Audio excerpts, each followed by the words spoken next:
বসুন মুনিগণ, আপনারা নিজ নিজ আসন গ্রহণ করুন।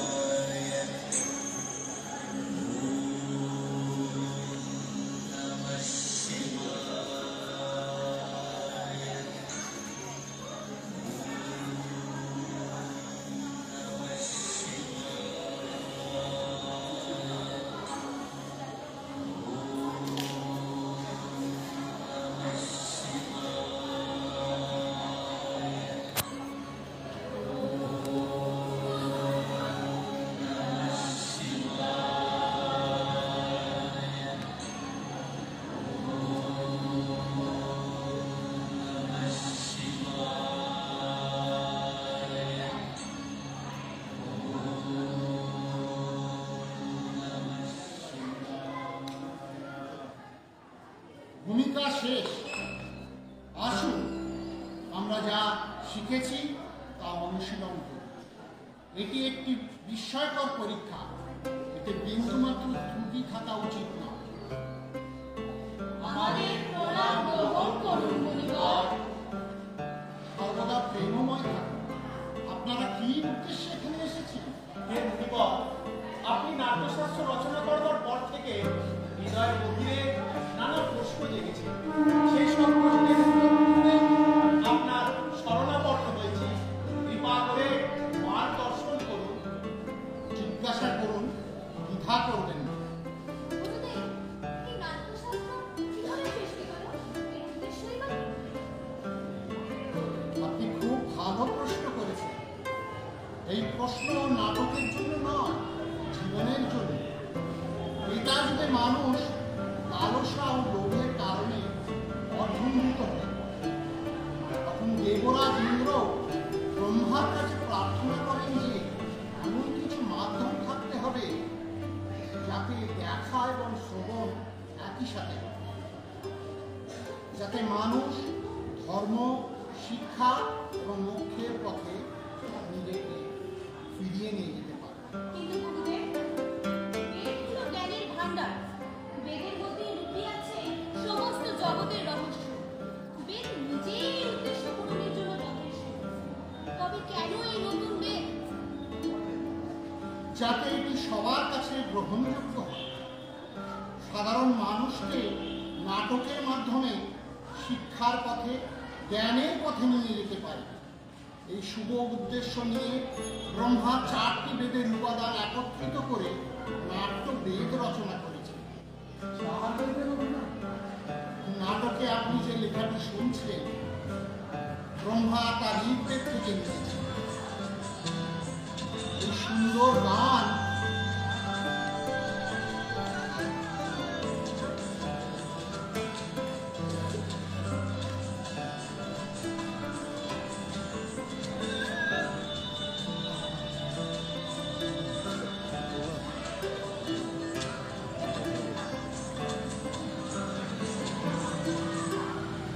এর ভিত্তি হলো সামনে অভিনয় যজুর্বেদ থেকে এবং রস নেওয়া হয়েছে অথর্ববেদ।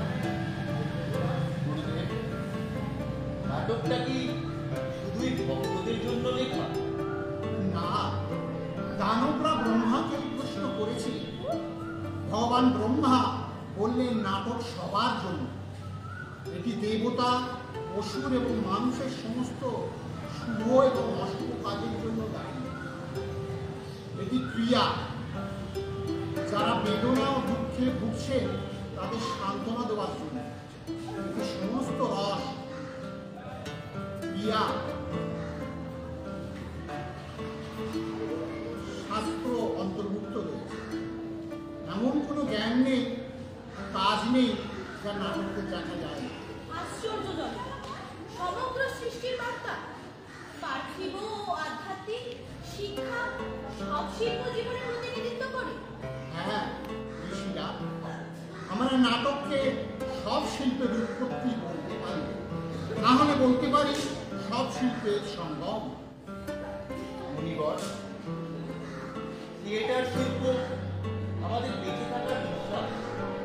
তাহলে আমরা এটাকে এত গুরুত্ব দিই না কেন? আমরা শিল্পী, সিদ্ধান্ত গ্রহণকারী নই। শিল্প শিল্প করাই আমাদের ধর্ম, এটা সমাজের প্রতিফলন। এটাই সত্যের স্বীকৃতি। এটি সড়কে যাতায়াতের একটি মাধ্যম।